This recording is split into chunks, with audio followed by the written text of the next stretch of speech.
Welcome to the Bookers Alliance podcast, where we hold the pencil and the pencil is power. Coming at you right now is your host, Marky Mark, along with the man, the myth, the legend, Frank Donaldson. Join us as we discuss the ever-changing landscape of professional wrestling. So hang on tight, you jabronis, and enjoy the ride. Welcome in, everybody. Pull yourself up a ringside seat. We've got a good one for you today. Welcome to the Bookers Alliance podcast with your host, Marky Mark, and the one, the only Mr. Frank Donaldson. And we have wrapped up the Elimination Chamber. Man, what an event that was. And now that has kind of set the stage for us as we are now traveling the road to WrestleMania. What you got going on today, Frank? Oh, nothing much. And like you said, we're just coming off of that pay-per-view there, or premium live event. You know, all of the action that transpired there, the surprises that we're just so amazed by. I mean, I'd ask you to tell about surprises, but anybody who hadn't seen it yet, I don't want them to be spoiled or anything. So we'll go ahead and keep that talk to a minimum here. But yeah, that's about it. You know, we're on that road to WrestleMania. It's my favorite time of the year as a wrestling fan. Absolutely. WrestleMania is the granddaddy of them all, the showcase of the immortals. It is the end-all, be-all when it comes to events in the sport of professional wrestling. So we are currently at WrestleMania 39 coming up. 39. And of course, this one is emanating from Hollywood. But we want to talk about a past WrestleMania today. And this was actually a WrestleMania that old Frank over there attended, WrestleMania 22. I was there. I was there. The T-shirt says I was there. My goodness. So he has the story of actually being in attendance at a WrestleMania. I've never been to one. Hopefully I can make that happen one day. Maybe when they come on over to the East Coast again. Ooh. Or, you know, if Hunter, if you're listening, you know, we would gladly come and do a podcast episode from, you know, the WrestleMania set. If you well, definitely. We'll make whatever location that is. But until we're ready to do that, yeah, if they want to throw one in Bank of America Stadium, I mean, you know, we'll fill it up right there. Oh, yeah. Absolutely. Flair country out here. They know they can sell out a WrestleMania without even thinking about it. So, yeah, WrestleMania as close as it's gotten to us has been Atlanta, but didn't make that one. But, Frank, tell us about WrestleMania 22. Oh, WrestleMania 22. Big time, man. For those of you out there who've been long-time wrestling fans, you remember WrestleMania 22, straight out of Chicago, Illinois, in the All-State Arena.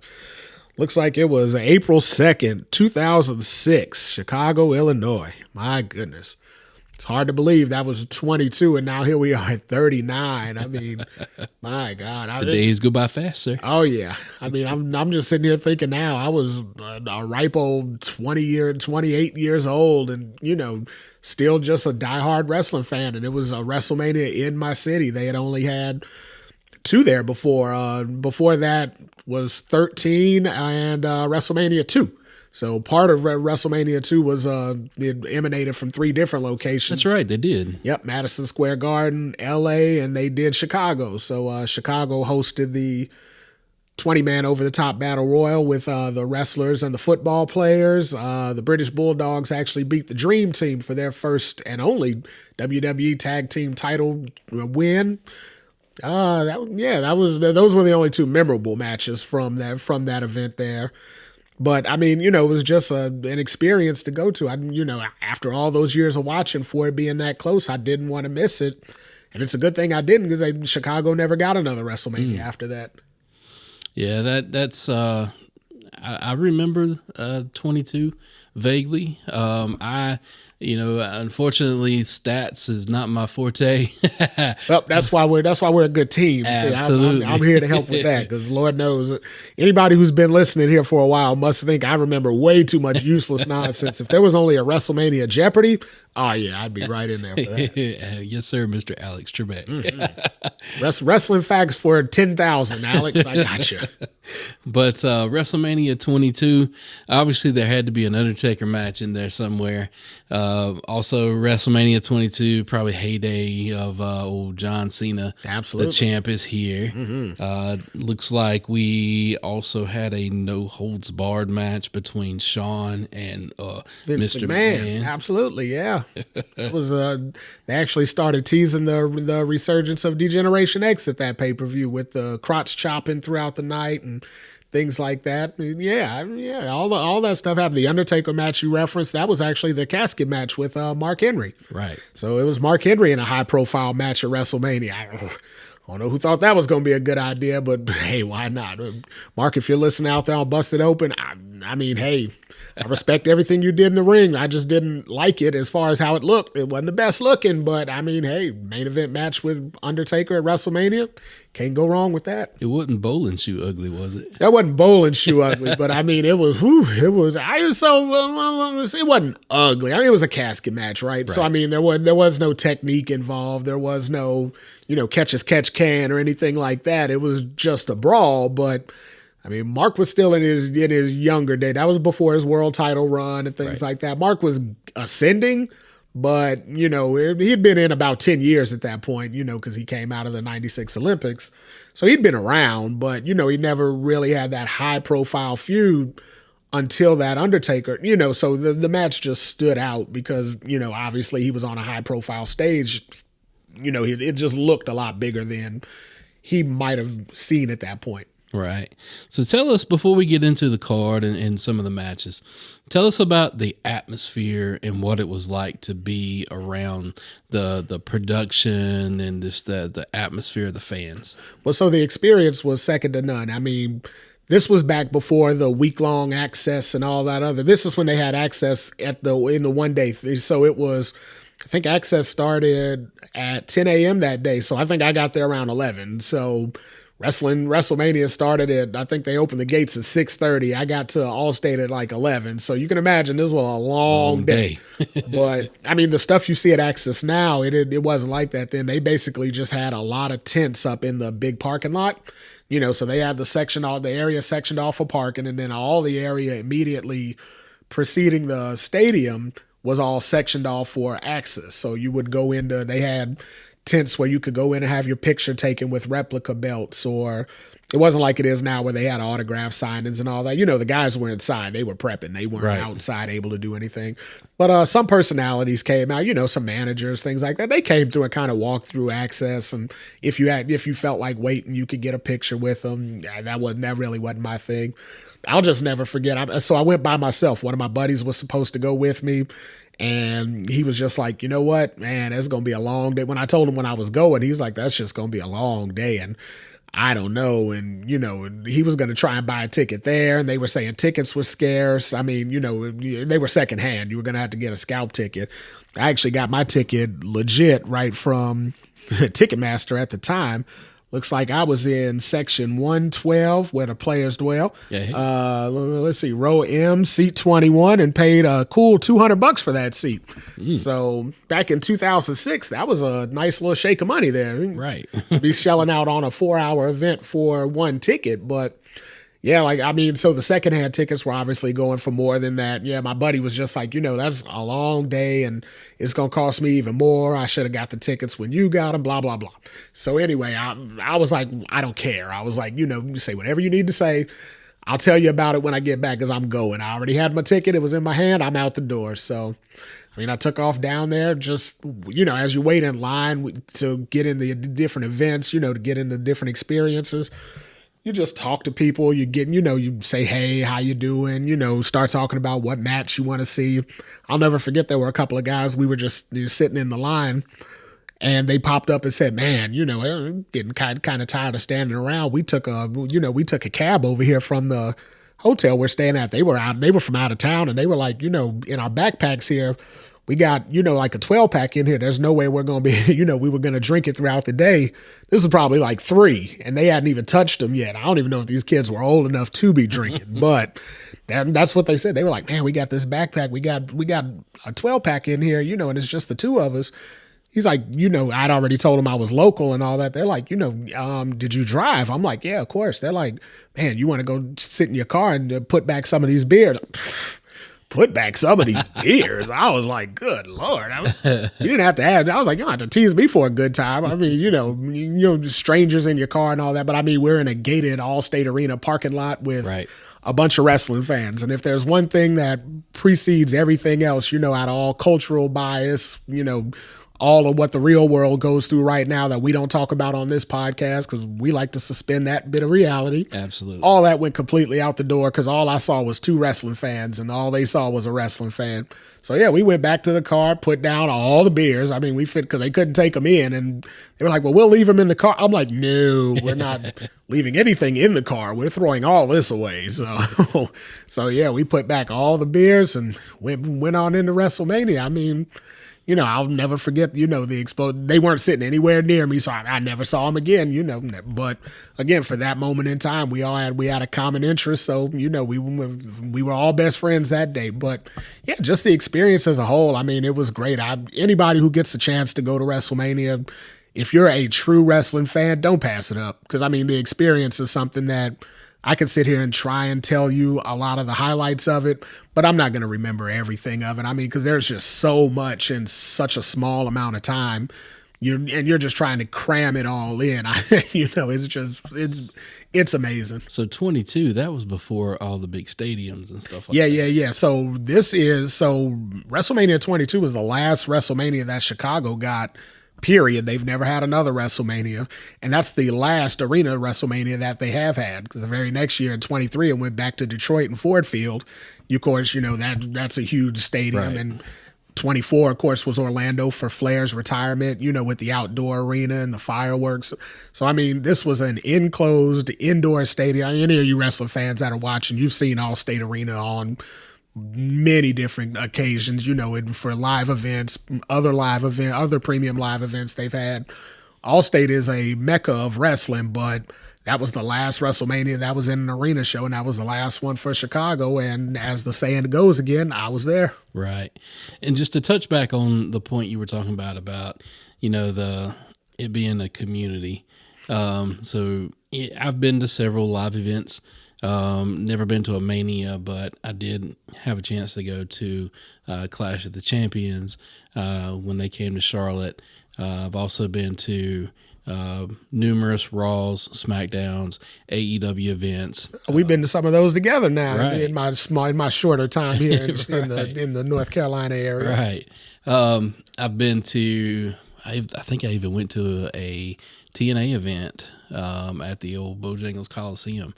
I want to say it was one of their pay-per-views. I think it was Sting and somebody else fighting that night. Okay. Oh, we've even done the local events around here. Yep. I mean, AML Wrestling, we did that here at the Gastonia at the Honey Hunters Stadium. Yep. We took that in. We talked about that a few episodes back. So, I mean, hey, we're fans of wrestling. Right. When we say we're fans of wrestling, we're available for all the wrestling that's out there just because you don't know. I mean, I remember when we went to the AML event, we saw Caprice Coleman wrestle. Yep. I'd never heard of him before. I thought he was just a local guy around here. Maybe, I don't know, 2-3 months later, he was doing the announcing on AEW. And I'm like, wait, what? Didn't we just see that guy up the street? And I mean, so. But the one thing that is cool about these events, you do get your occasional fan who's gone off the rails, but for the most part, these events are a community. Oh yeah. Everybody's come together for this event. Everybody's in it together. They want the experience. You're there for the fellowship with your fellow wrestling fan, and that's kind of what it's like us doing this podcast, the podcast community. We're still youngins in this podcast world, but we're growing, and our community, our fan base is growing, and just we want that experience to continue out. But if you've never been to a live event, I encourage you. It doesn't matter how big or how small. Get out there, go to these live events. If it is, a local indie promotion and you are a fan of wrestling, go out there, support them. They need all the love and the support that they can get. Wrestling is only as good as its fan base. Yeah, you got that right. And I mean, let's be honest, when you go to a wrestling event, it isn't like a basketball game or a football game or anything where a lot of times you'll get a lot of fans who are just in there just because their significant other maybe wanted to go, or they've got some kind of business to do in there and they're maybe in a meeting and they couldn't care less about the game. They're just enjoying the the time that they have with their friends. There's a lot of different things like that happen, but wrestling's a different beast in that nature. Nobody goes to wrestling just to kind of hang out. Anybody who's in a wrestling event for wrestling that's of at least a certain age, probably 8 or older, is a big time fan of wrestling. I mean, that's not the kind of event you want to go to just to pal around in. Right. It's not like the football stadium where it's wide open and it's huge and all that other. It's not like a basketball game. In a basketball game, you get suites, you get, a lot of different things going on. They don't have that stuff open in the wrestling events. You're not going to go to a wrestling event that's a standard event and see regular fans hanging out in a luxury suite. They don't open those for that. That's not their bag. That's not what they're there for. Right. Everybody that's in a wrestling event is a wrestling fan, and that's how it was at that WrestleMania that day. I mean, I could just remember, like I said, you had to stand in multiple lines to get into everything you wanted to go to. You wanted to get your picture taken. You wanted to hold a replica belt. But whatever. There was a line. There wasn't anything out there that you just wandered up to and somebody waved you in and said, hey, you want to try some stuff. There was none of that. I mean, I remember standing in the line they had where you could do your own ring entrance, and they had a backdrop of a Raw stadium or something like that, and you pretended to go do your own ring entrance. Well, I mean, I waited in that line for like 20 minutes, and I was like, you know what? I ain't waiting in this line no more for that, because that line was probably, I thought I was going to miss WrestleMania as long as that line was, and I'm like, is it really worth it to miss the first match? On a WrestleMania? There's no popcorn matches on a WrestleMania to open the event. They may have a women's match later on that used to be the popcorn match back in the day. Matter of fact, that particular WrestleMania was a undergarments match. Yeah, we can't say what it used to be called. Tori and Candice. Yeah, but they had a quote unquote undergarments match. Again, we won't say what they were called. We're a family friendly show here, but nonetheless, so back in my day when I was 28 years old going to WrestleMania, that wasn't no popcorn match for me. I was there for every minute of that match. I didn't miss a beat. So that was the smoke show match for you. Oh, yeah. I mean, they had the bed set up there. They were wrestling like lingerie and all that stuff. Oh, yeah. No way I was going to the bathroom for that match. I'd have missed the championship match before I missed that particular match. So let's every second of it. Let's get on into the card then.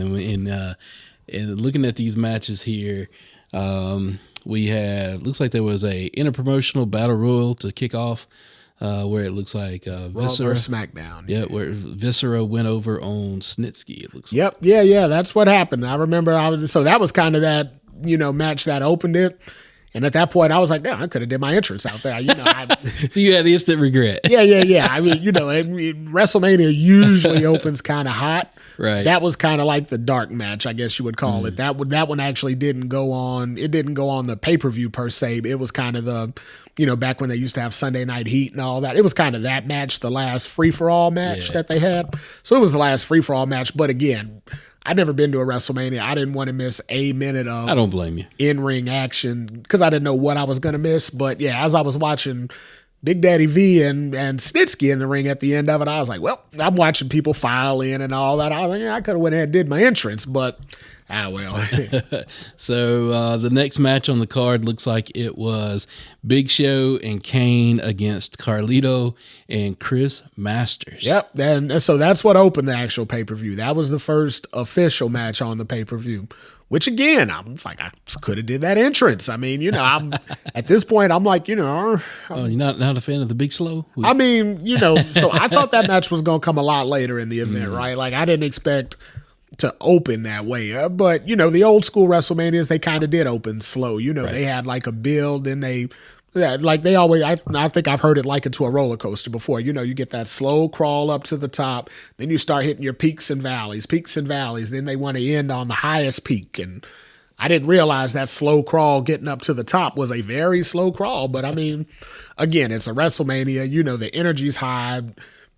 It isn't like it is now where it's a month-long event, where you're there for a weekend and, 14 hours a day type stuff. It isn't like that. It wasn't like that then. Like I said, I'd put in 8 hours before that. So, I mean, I was gassed, but I wasn't dead to the world. I had alcohol fuel running in me, so I mean, I was feeling pretty good. All was well, and like I was just happy to be there. I was just enjoying myself. So as I watched back, as I came back, I watched it again, bought the DVD, all that blah blah blah stuff, and I watched it back, and I saw the quality of the matches, and I'm like, whew. This wasn't as good as I felt like in that moment, but so the atmosphere added to it for you. Oh yeah, absolutely. And that's kind of like what you were talking about earlier. The atmosphere in the arena will make it a lot bigger than even as big as it is. I mean, WrestleMania is the biggest show of the year by far in all of wrestling. There's nothing that comes out in wrestling that's bigger than WrestleMania. That's global. That's New Japan isn't putting out anything bigger. AAA, Mexico, they're not putting out anything bigger than a WrestleMania. So, just that atmosphere in there, people from all around the globe in attendance, it was just that energetic. But yeah, as I came home and watched it back years later, I was like, this is a long, slow start to this pay-per-view here.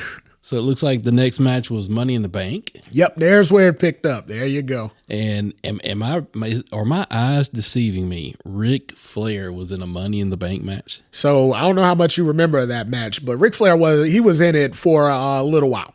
Rick got in the match and quote unquote got hurt. Rick went up about 2 rungs of the ladder and took a tumble. I mean, this dude can't even successfully flip off the top rope. Come on, man. He's never accomplished that. He's never actually. Well, no, that's not true. In his face run in WCW, he hit that forearm maybe 2 or 3 times. Any other time after that, though, yeah, somebody was press slamming him off. I mean, no matter their size or stature, I can remember Macho Man getting on the bottom rope to get up there to throw Rick off one time, but that spot was in the match. But yeah, no, Rick got in there. He stumbled off the ladder early.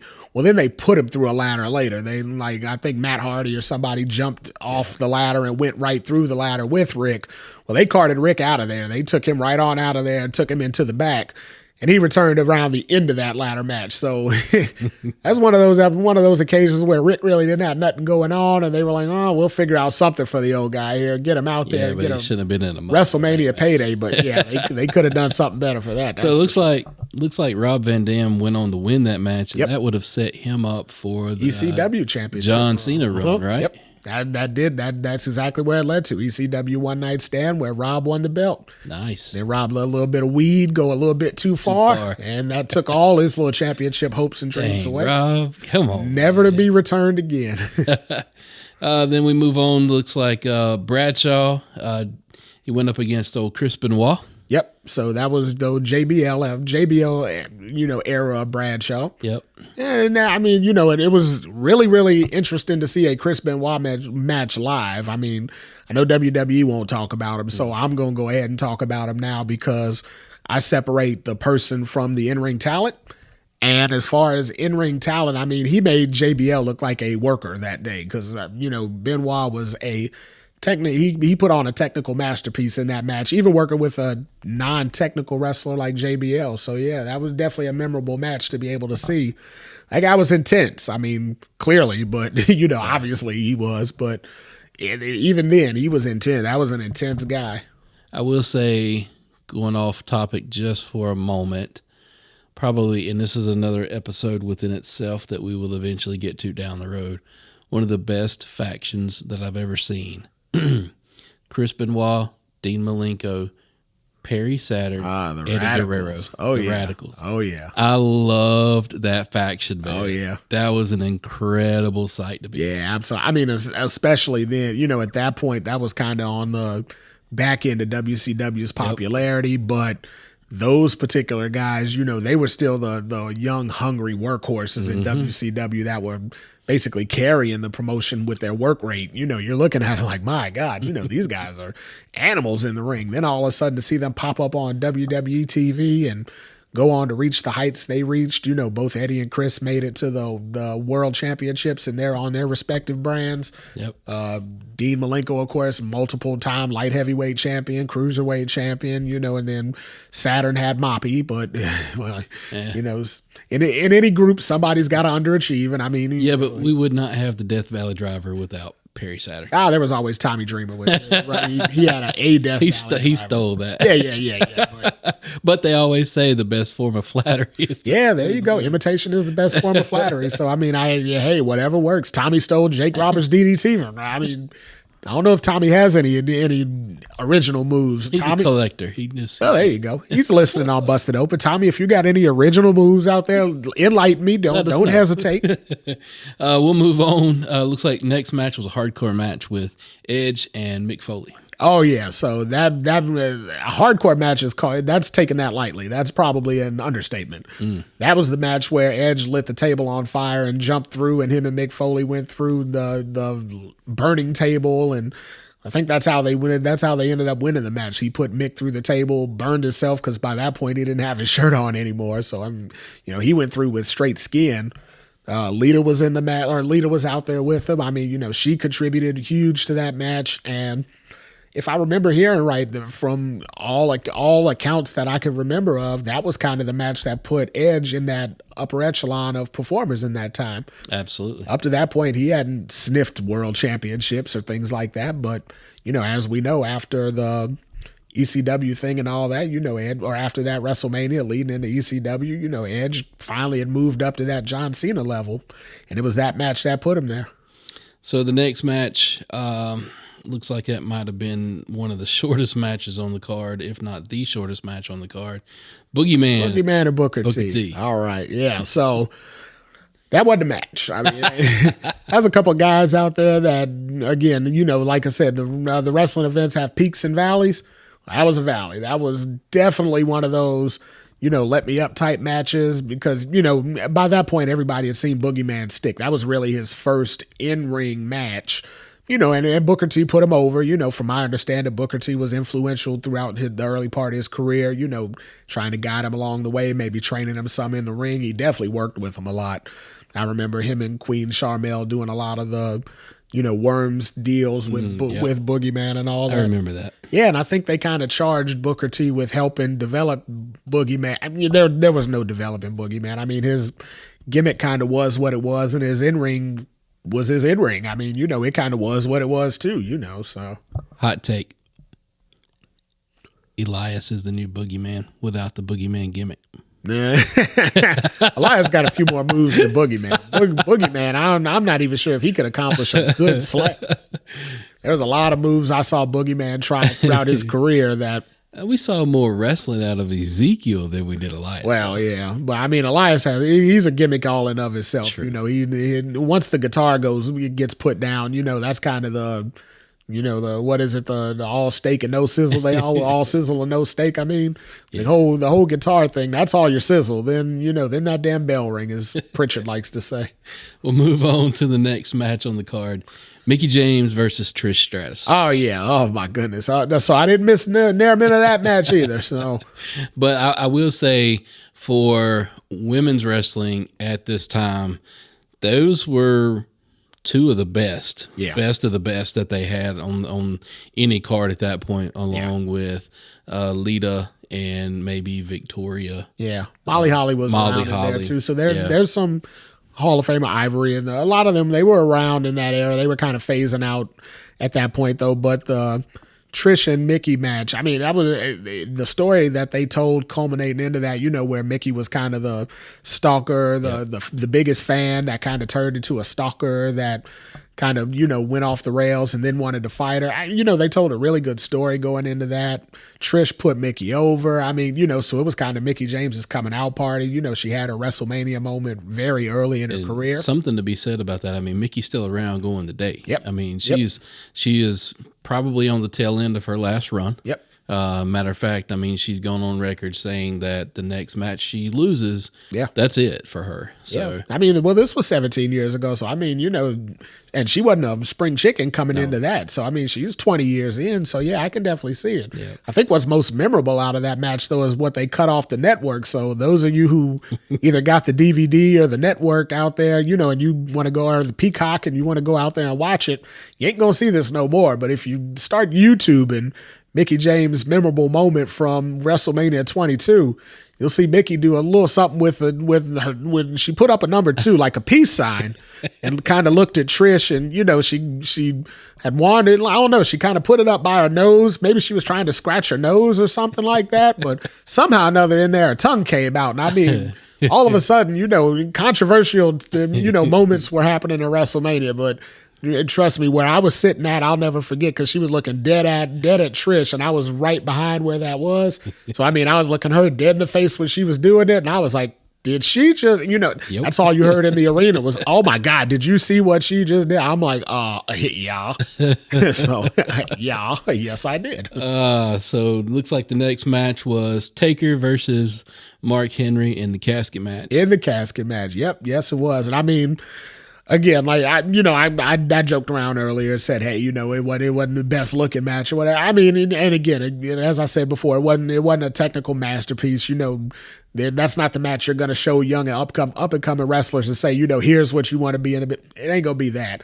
But it wasn't a horrible match. I mean, it was a brawl. It was a good brawl, and Mark Henry looked dominant enough, as a person that, maybe this could be the time where Taker loses.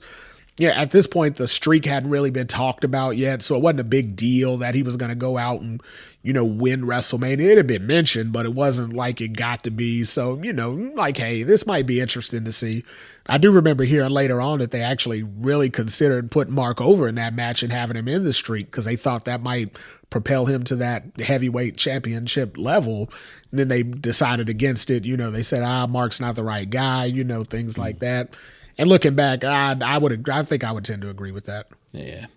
Looks like the next one is Shawn versus Mr. McMahon. No holds barred match. No holds barred match. So sad part to mention out of that. Rumors have it, I think Shawn has alluded to it. It's been alluded to in other places that had Eddie Guerrero not passed that particular, going into that WrestleMania, that match was actually supposed to be HBK versus Eddie Guerrero. Eddie Guerrero, I've heard that. Now, had I been in the building to see HBK and Eddie Guerrero, dude, I just got goosebumps. Especially from the year before, after seeing Kurt Angle and Shawn Michaels in a wrestle. Had I been in the building to see that, I would have a personal recording of it somewhere that would be stashed on some old school cell phone that would just still have, that I'd have a charger to. But somehow or another, I would have had that on a personal video because that would have been the most memorable match I've ever seen. So a lot of people count Shawn and Eddie right up there on their Mount Rushmores in regards to just best in-ring workers ever. Absolutely. I just saw, I believe it was Seth Rollins on Pat McAfee's show, and him and Pat were talking about Mount Rushmores. Shawn and Eddie were right up there. Yep. So had that happen, that's definitely a situation of what might have been. That would have been a different conversation as a whole. This probably would have been a single episode on that one match instead of the whole event. That probably would have been let's talk about that match. Yeah. Again, because that would have been up in that annals of Undertaker, HBK, Ricky the Dragon Steamboat, Randy Savage. Yep. I feel like Kurt Angle and Shawn Michaels the year before. I feel like that would have been in that same conversation with those matches. But I mean, the match we got with Vince wasn't bad. I mean, I remember the Spirit Squad coming out to interfere in the match, and Shawn had to fight off all the cheerleaders, one of whom has turned out to be Dolph Ziggler. Dude, I've worked so hard to make that blocked out of my mind. Oh, no. You just brought them back.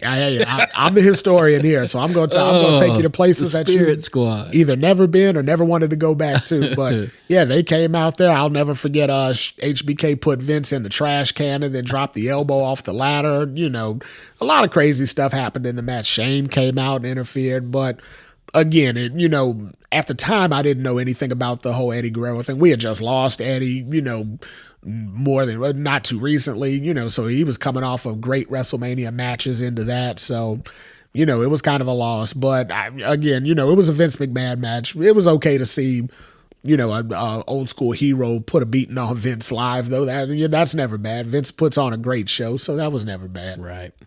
Moving on to, looks like a triple threat match for the World Heavyweight Championship. Now we're getting into the nitty gritty. Rey Mysterio, Randy Orton, Kurt Angle. Yeah, now that was a match. I remember, so I heard on Kurt Angle's podcast, actually, that he said he was hurt in that match. That's kind of why it turned into a three-way. because he was injured. So they kind of put Randy in there to help, with the bump in and things like that. But I can remember seeing live that Kurt looked hurt. And as we know, Kurt left the company that year. So, I mean, he had a lot going on, personal demons and all that. He had a lot going on in his life by that point anyway. But notwithstanding injuries, demons, all that other stuff, he still put on a grade A match. And I mean, the fact that Rey Mysterio went over, anybody who's been through Chicago, local to Chicago, lives in Chicago, Chicago has a strong Hispanic community out there, and they love them some wrestling. So when I tell, anybody who's heard like Stone Cold, he's talked about it a lot in the Allstate Arena. When the fans start going, the sound goes up and it comes back down. And he said it feels like the building's rumbling. When Rey Mysterio won that match, it literally felt like that building was shaking in there. Because, I mean, even if you're not, it doesn't have to be anything to do with the Latino heritage or anything like that. Just a fan of wrestling, to see somebody who the odds should be completely stacked against come away with the world championship at WrestleMania. I think we all knew in that moment that we were there for a WrestleMania moment that would be replayed for the rest of the time. Absolutely. The next one was the Tori versus Candice. We've already covered that. So yeah, we talked about that one. There's nothing else I can say about that. Go out of your way to watch it. Don't evaluate it. Don't dissect it. Just look at it. Just enjoy the sight. Yeah, look and enjoy. So the last match on the card was John Cena versus Triple H. Yep, and I mean, to see John Cena perform in WrestleMania, you see the difference in, what up to that point, what we had seen out of John Cena and seeing him at a WrestleMania. It was a different experience as a whole. First, the entrance. I mean, for anybody who remembers that particular WrestleMania, that's the one where the ramp came up and the old school gangster cars came out. Anybody who's seen it knows CM Punk was one of those gangsters that was hanging off the side of the truck. They came out with the little Tommy guns and faked the shooting and all that. Then all of a sudden, John Cena came out in the old school gangster style outfit and stripped it all off and went into his gimmick. But I mean, same deal as with the Rey Mysterio match. I mean, the energy that was in that arena when the ramp went up, everybody was freaked out. Like, what in the world are we about to get? Because we knew we were going to get a magical entrance of some type. Right. But, when we saw that, I mean, it was like an ode to Chicago, an ode to old school Chicago, and then CM Punk came, like I said, we didn't know who he was. Local guys knew who he was. I mean, people, like I'd heard people in the arena saying that they knew he was going to be there, but they didn't know in what capacity. Well, we didn't see him, so I didn't find out till later he was one of those guys in the entrance. But, hey, he was there. It was something for WrestleMania. But yeah, when Cena and Triple H got in there, I mean, they put on a hell of a show. I mean, a hell of a match. It was just, it was WrestleMania quality, because those are two of your top performers of all time in a WrestleMania match together. So they put on something more than memorable. And I can't say enough about it. Just again, the energy of it was, off the charts. Nice. So that completes the card. So it's kind of like what the experience was like for Frank. So anything else you got to say on how that all was there that night? Just again, like I said, I mean, anybody listening, I'm sure you can hear the energy in my voice just reliving some of those moments now. So, it charges me up again thinking about being there and just thinking about the energy and what was going on in that event. So again, I would say to any of you out there listening, you got to be a big time wrestling fan to listen. I mean, from what I'm understanding, we're new to this whole podcast thing, so we're not experts on it. But from what we've been told by some of our sponsors and whatnot, we've even got people over in Germany listening right now. So, I mean, first of all, we want to say thank you over there. Absolutely, thank you, whoever you are over there. We appreciate the love over there. Hope we're doing something to entertain you here, keeping you up on this whole wrestling thing, but.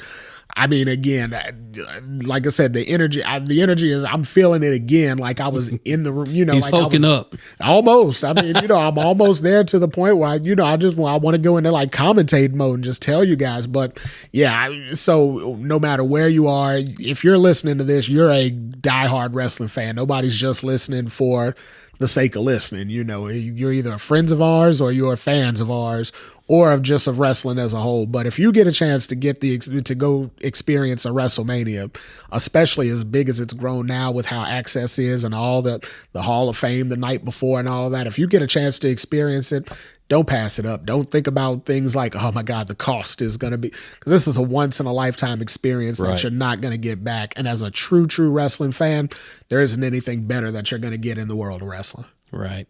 All right. So we're going to wrap up this episode. So as we are on our road to WrestleMania, what will we see? What is going to happen? What are the storylines that are going to go through? Nobody knows, but hey, you drop us a line on our social media. Let's engage in some chat. Let's tell us what you think may be going on at WrestleMania this year. Yeah, if you're going to be there, booking ideas, put those in there too. We might be able to fit another booking episode in there where you might be able to get on there and help lead us through your story if it's that good. Right. And if you're going to be there one of the nights, definitely drop us a line. Let's get together and let's get, what your experience was like from this year's WrestleMania. Absolutely. Yeah. Or if you've been to a WrestleMania, throw us something on the social. Let us know in the comments what your experience was like. Like I said, it's a community that everybody enjoys, but not everybody's been able to experience. So, let other people live vicariously through you. That's definitely what I tried to do today. All right. Well, with that, everyone, we thank you for listening and we bid you adieu. Peace. Today's podcast was produced by SBP. You can find our podcast on all major podcast platforms. Also connect with us on our social media accounts.